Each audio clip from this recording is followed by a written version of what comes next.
السلام علیکم ورحمۃ اللہ وبرکاتہ۔ نبی کریم صلی اللہ علیہ وسلم سے روایت کرتے ہیں، حضرت ابو درداء فرماتے ہیں کہ آقا کریم علیہ السلام نے فرمایا کہ جو بندہ صبح اور شام کو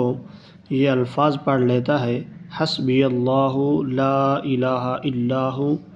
علیہ توکلت وہو رب العرش العظیم، جو شخص ان الفاظ کو صبح 7 مرتبہ اور شام کو 7 مرتبہ یہ الفاظ پڑھ لیتا ہے تو اللہ تبارک و تعالی اس سے تمام دن اور رات میں جو غم آنے والے ہوتے ہیں، جو دکھ تکلیفیں آنے والی ہوتی ہیں، تمام کی تمام رب ذوالجلال اس سے دور کر لیتا ہے۔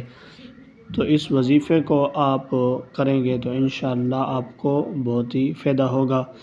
اور ہر دکھ، ہر غم، ہر تکلیف سے آپ کو نجات ملے گی، کیونکہ یہ الفاظ حدیث سے ثابت ہیں۔